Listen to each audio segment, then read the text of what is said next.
Bueno, hola a todos y bienvenidos a un nuevo análisis a fondo. Hola, ¿qué tal?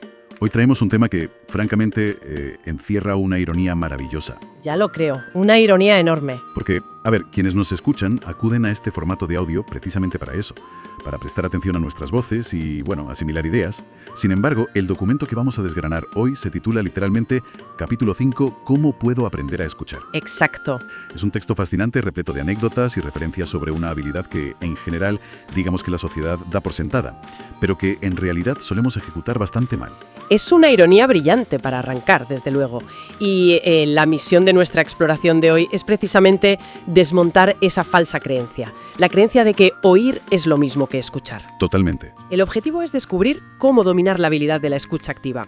Pero ojo, el texto no enfoca esto desde la perspectiva de la simple cortesía o, no sé, los buenos modales. No, para nada. Lo plantea como la herramienta definitiva, la más subestimada, diría yo, para adquirir conocimiento real, construir relaciones inquebrantables y, en este mundo hiperconectado en el que vivimos, evitar la sobrecarga de información irrelevante. Justo. Es decir, lo trata como una ventaja estratégica fundamental en la vida personal y profesional. Vale, pues vamos a desgranar esto. Porque el texto comienza con una broma que confieso que me hizo reír bastante, pero que luego deja un pozo de reflexión importante. A ver, cuéntala. Dice así: nadie escucharía hablar a uno si no supiera que después le toca hablar a él. Madre mía, es que es tal cual. Suena un poco cínico, sí, pero describe a la perfección la manera en que gran parte de la población aborda la comunicación cotidiana, ¿verdad? Totalmente. Y es ahí donde reside el problema moderno por excelencia que señala la fuente. Esa broma actúa, digamos, como un diagnóstico clínico. Sí. En la inmensa mayoría de las interacciones, las personas no están procesando el mensaje del otro, simplemente están esperando, casi aguantando la respiración. Esperando su turno. Eso es, esperando a que llegue su turno de intervención. Y claro, al estar ensayando mentalmente la siguiente réplica, se pierden oportunidades masivas de aprendizaje. Los triunfadores, según nos indica el documento, son aquellos que comprenden que el verdadero valor, el poder real en una sala, lo tiene quien asume el papel de oyente, no el de orador. Y eso nos lleva directamente al primer gran beneficio que destaca el documento: cómo escuchar muestra respeto y, por consiguiente, edifica relaciones sólidas. Fundamental. Hay una distinción clave aquí que me parece vital. El texto invita a dejar de intentar ser personas impresionantes o interesantes, para empezar a mostrarnos impresionados e interesados. Me encanta esa distinción. Es muy buena. Sin embargo, me pregunto si esto no choca con la realidad actual. O sea, en un entorno corporativo hipercompetitivo o incluso en las redes sociales, parece que quien hace más ruido es quien se lleva el reconocimiento.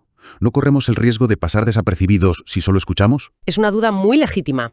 Y fíjate, es justo lo que el autor intenta rebatir en el texto. Para respaldar la idea de que escuchar gana a largo plazo, el documento rescata una cita formidable del poeta y filósofo Ralph Waldo Emerson. Ah, sí, la tengo por aquí. Dice: todo hombre que conozco es de alguna manera mi superior y puedo aprender de él. ¿Qué frase? Es que si uno parte de esa base, la dinámica competitiva que mencionabas antes cambia por completo. Ya no se trata de luchar por el espacio sonoro para demostrar tu valía. Claro, dejas de competir por el micrófono. Exacto. Uno se convierte en un explorador de la experiencia ajena. Al hacer sentir a los demás que su conocimiento es valioso, paradójicamente, uno se vuelve indispensable para ellos. Claro, y visto así, los resultados de esa exploración se vuelven tangibles muy rápido. De hecho, el material cita a Dale Carnegie con una afirmación muy contundente. La de las 2 semanas, ¿verdad? Esa misma. Dice que es posible ganar más amigos en 2 semanas siendo un buen oyente que los que se podrían hacer en 2 años intentando que la gente se interese por uno mismo. Es brutal. 2 semanas frente a 2 años. Es un atajo temporal impresionante. Además, lo complementa con una cita de David Schwartz que no deja indiferente a nadie. A ver. Las personas grandes monopolizan el escuchar. La gente pequeña monopoliza el hablar. Lo fascinante de esto es cómo conecta esa humildad inicial con el segundo gran beneficio. El aumento del conocimiento. Eso es, el aumento del conocimiento y la prevención de lo que podríamos llamar el peligro del experto. El documento menciona a Wilson Mizner, quien apuntaba con mucha agudeza que un buen oyente, simplemente por pura acumulación de tiempo prestando atención, eventualmente sabe algo. Acumulación pura y dura. Claro. El peligro, por tanto, surge cuando creemos que ya sabemos lo suficiente. Y entonces cerramos la vía de entrada de nueva información. Y eso me recuerda a una de las anécdotas más descriptivas del texto. Es muy curiosa. Relata la historia de un profesional de tenis que estaba impartiendo una clase a un alumno nuevo. Ah, la del alumno sábelo todo. Sí. El instructor observaba al alumno dar algunos golpes e intentaba, como es lógico, sugerirle maneras de mejorar su técnica. Pero el problema era que cada vez que el instructor abría la boca, el alumno le interrumpía de inmediato. ¡Qué pesadilla de alumno! Un arrogante que manual. Daba su propia opinión sobre el problema técnico y básicamente terminaba dictándole al profesional cómo había que resolverlo. Increíble. Tras varias interrupciones de este tipo, el instructor optó por simplemente guardar silencio. Se limitó a sentir con la cabeza a todo lo que decía el alumno. Es una reacción curiosa para un profesor, pero encierra una lógica aplastante según la perspectiva del autor. Así es, porque al terminar la clase, una mujer que había estado observando toda la dinámica desde fuera se acercó al instructor. Estaba visiblemente confundida. Normal. Y le preguntó por qué se había dejado arrastrar por las necias sugerencias de un novato tan prepotente. ¿Y qué contestó? El profesional del tenis, con total tranquilidad, le dijo: aprendí hace mucho tiempo que es una pérdida de tiempo tratar de vender respuestas reales a alguien que todo lo que quiere comprar son ecos. Vender respuestas a quien solo busca ecos. Es una metáfora poderosísima para ilustrar el cierre cognitivo. Total. Y fíjate, esto ilustra un concepto vital que aborda el texto un poco más adelante, la paradoja del liderazgo. Cuéntanos sobre eso. Pues resulta que a medida que una persona asciende en su carrera o incluso dentro de su estructura familiar y va adquiriendo mayor autoridad, un fenómeno común es que empieza a escuchar menos. Ya. Sobre todo a los de abajo. Especialmente a quienes están en posiciones inferiores, sí. Y la gran ironía de esta situación es que cuanto más alto llega alguien, aunque menos se le exija institucionalmente que escuche, más necesita hacerlo de forma imperativa. ¿Porque pierde el contacto con la realidad? Exactamente. Esa persona está cada vez más lejos de la línea del frente, de la realidad operativa, y pasa a depender de manera absoluta de otros para obtener información fiable. Como concluye tajantemente esta sección, un oído sordo es evidencia de una mente cerrada. Y una mente cerrada, por definición, es incapaz de generar ideas nuevas. Lo cual nos enlaza perfectamente con el tercer beneficio mencionado en la fuente. La generación de ideas. Eso es, la generación de ideas y la construcción de lealtad. Escuchar mantiene un flujo constante de conceptos circulando por la mente. El texto incluso defiende que hasta las malas ideas, si se procesan con atención, pueden ser el catalizador que inspire el próximo proyecto millonario, o la solución a un problema atascado. Claro, el contraste siempre ayuda. Así es. Pero el documento va más allá de la simple utilidad práctica. Toca una fibra mucho más sensible, que es la lealtad interpersonal. Cierto. En ese punto el texto lanza una advertencia severa y muy clara. Si no se hace una práctica habitual de escuchar a los demás, esos individuos acabarán buscando a otros que sí les presten atención. Inevitable. Y esto no es una regla exclusiva del ámbito empresarial. Ojo, aplica a empleados, cónyuges, hijos y amigos por igual. Aplica todo. En el instante en que alguien percibe que sus palabras caen en saco roto constantemente, la conexión de confianza se resquebraja. Y las consecuencias de esto pueden variar, desde un equipo de trabajo desmotivado hasta el deterioro irreparable de un matrimonio. Tremendo. Para reforzarlo, se cita a Roger G. Imhoff, quien aconsejaba dejar que otros confíen en uno, no solo como táctica, sino porque ayudarles a vaciar sus preocupaciones cimenta una lealtad profunda y recíproca. Bueno, y aquí es donde la cosa se pone realmente interesante. A ver. Porque el texto abandona el terreno de los conceptos teóricos y los grandes beneficios para meterse de lleno en la trinchera del día a día. Nos entrega un manual de acción. La parte táctica. Exacto. Compuesto por 9 sugerencias prácticas. Son 9 tácticas concretas para transformar toda esta teoría en una capacidad de escucha real y efectiva. Es el bloque ideal para quienes, tras entender el valor de callar, buscan el método exacto para aplicarlo. Pues podemos empezar abordando la primera táctica, que por cierto resulta fundamental en la era de la distracción: mirar a la persona que habla. Parece básico, ¿no? Parece básico, pero exige la eliminación total de la multitarea. El texto es muy estricto al respecto. Indica que no se debe revolver papeles, ni fregar los platos, ni mucho menos desviar la mirada hacia la pantalla del teléfono o el ordenador. El móvil es el gran enemigo ahí. El peor. La directriz es clara. Si las circunstancias impiden dedicar toda la atención en ese preciso instante, lo más respetuoso e inteligente es posponer la conversación para otro momento. Parece de sentido común, pero, claro, en la práctica, la urgencia de querer abarcarlo todo nos empuja constantemente a esa multitarea irrespetuosa. Totalmente. Y la segunda sugerencia va muy de la mano: no interrumpir. Todos experimentamos un rechazo visceral cuando nos cortan a mitad de una frase, porque, como bien apunta la fuente, transmite una enorme falta de respeto. Así es. Pero lo que me parece revelador es que la interrupción no siempre nace de la mala educación, ¿verdad? No, para nada. El análisis que hace el texto sobre los motivos por los que interrumpimos es muy agudo. Huye de los simplismos. Señala 3 razones principales. ¿Vale?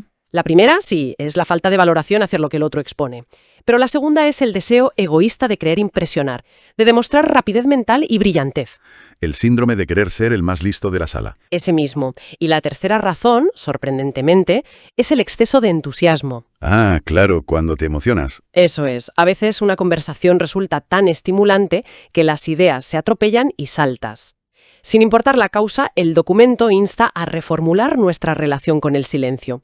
En lugar de percibirlo como un vacío incómodo que hay que rellenar corriendo con palabras, debemos usar el silencio como una herramienta que nos proporciona el espacio necesario para asimilar lo que acabamos de oír. Y esa asimilación nos lleva directamente al tercer punto del manual, concentrarse genuinamente en entender. Entender de verdad. Sí, porque no se trata de un registro acústico de las palabras, sino de comprensión profunda. En esta parte, la fuente arroja unos datos sobre la retención de memoria que resultan, francamente alarmantes. Sí, son cifras duras. Según las estadísticas que presenta, inmediatamente después de escuchar a alguien, la mayoría de las personas olvida el 50% de la información recibida. La mitad, de golpe. La mitad se evapora en el acto. Y para agravar la situación, al día siguiente la retención cae en picado hasta un ínfimo 25%. Son cifras que obligan a un ejercicio de humildad intelectual. Si solo retenemos una cuarta parte de lo que oímos de un día para otro, el esfuerzo consciente tiene que ser mayúsculo. Desde luego. Para combatir esta especie de amnesia natural, el texto recurre a una máxima del abogado Herb Cohn. Él sostiene que la escucha eficaz exige una búsqueda activa de significado, sustentada en una frase brillante. El significado no está en las palabras, sino en las personas. ¡Qué buena! Es decir, el mensaje real siempre subyace bajo la literalidad del vocabulario empleado. La perfección con la cuarta sugerencia práctica. Determinar la necesidad del momento. Hay que saber leer el contexto. Vital. Para ilustrar cómo fallamos en esto, el documento original utiliza un ejemplo sobre tendencias en los estilos de comunicación, diferenciando entre hombres y mujeres. Sí, el texto entra en ese terreno. El texto expone textualmente que, con frecuencia, se generan fricciones porque los hombres tienden a buscar la resolución de cualquier problema que se les plantea. Su necesidad inmediata es arreglarlo. Por el contrario, la fuente señala que las mujeres, en muchas ocasiones, relatan un problema simplemente por la necesidad emocional de contarlo y procesarlo, sin pedir ni desear un catálogo de soluciones prácticas en ese preciso instante. Es un ejemplo clásico en la literatura sobre comunicación. Y el objetivo central del texto, al exponer estas diferencias, independientemente del género, es subrayar una regla de oro: la importancia crítica de leer el contexto y la necesidad psicológica de nuestro interlocutor. Claro, no todo el mundo busca que le soluciones la vida. Exacto. Lo vital es identificar qué requiere la persona que está hablando en ese preciso momento. Si alguien se acerca buscando validación o simplemente desahogo, y la respuesta inmediata es una balanza de soluciones lógicas, el resultado garantizado es la frustración mutua. Un choque de trenes. Tal cual. Comprender esa necesidad presente es el único camino para poner en contexto las palabras y ofrecer una escucha que realmente sirva de apoyo. Sin duda, el contexto lo es todo. Pero claro, ¿qué ocurre cuando el problema no está en el otro, sino en nosotros mismos? Buena pregunta. Fascinante de esto es cómo el autor ilustra la dificultad del control interno. Utiliza una analogía brillante atribuida a Sigmund Freud. La de la muela, ¿no? Esa. Un hombre al que le duele una muela no puede estar enamorado. Es genial. Lo que Freud quería evidenciar, y que el texto extrapola magistralmente a la dinámica de la escucha, es el poder paralizante del dolor o la preocupación propia. Cuando existe un dolor agudo, ya sea físico o estrés laboral o un interés personal abrumador, ese ruido interno acapara todos los recursos cognitivos. Te bloquea. Ahoga por completo las palabras de los demás. Nuestro propio lastre emocional actúa como una barrera impermeable. Impide notar cualquier cosa fuera de nuestra perspectiva. Por ello, el control emocional previo es indispensable para evitar que una conversación termine convirtiéndose en un vertedero de nuestro propio desahogo, ignorando a quien tenemos delante. Es una imagen muy potente. Y muy ligada a esa necesidad de frenar nuestros impulsos está la sexta sugerencia: suspender el juicio. Esa cuesta. Es un vicio extremadamente común. Alguien comienza a narrar una situación y, apenas a mitad de camino, nuestra mente ya ha dictado sentencia. Ha formulado la réplica y está buscando la primera pausa para interrumpir y emitir el veredicto. Somos jueces muy rápidos. Demasiado. El texto es muy enfático al recalcar que resulta físicamente imposible sacar conclusiones precipitadas y al mismo tiempo ejercer como un buen oyente. Hay que tener la templanza de aguantar, mantener la mente abierta y permitir que la historia se despliegue hasta el final.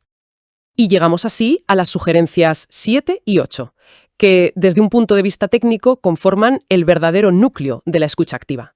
El punto 7 recomienda hacer resúmenes a intervalos regulares de la conversación. ¿Parafrasear? Sí.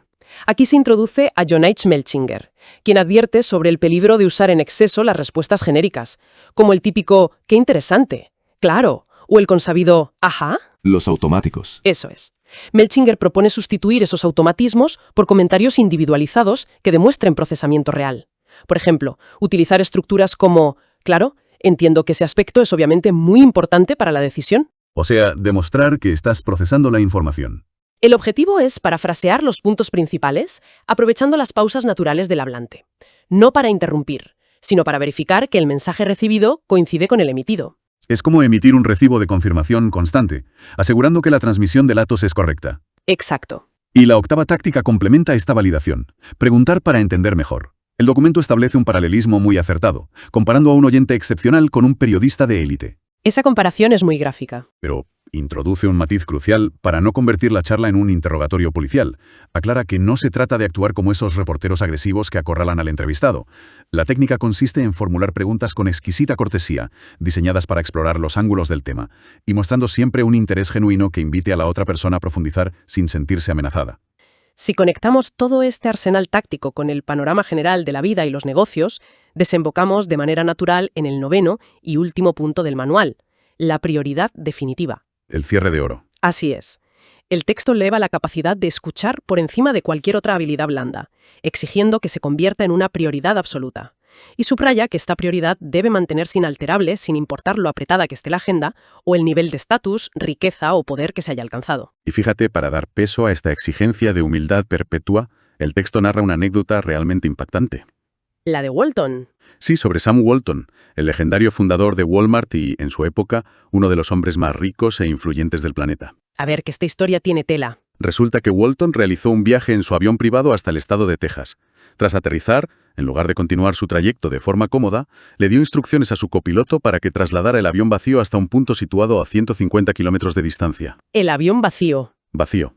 El motivo de esta extraña maniobra fue que Walton había decidido recorrer esos 150 kilómetros por carretera, a bordo de un camión o coche de transporte de su propia empresa. Fascinante. Su único objetivo era disponer del tiempo y el espacio cerrado necesarios para poder conversar a solas y escuchar de primera mano al conductor del vehículo.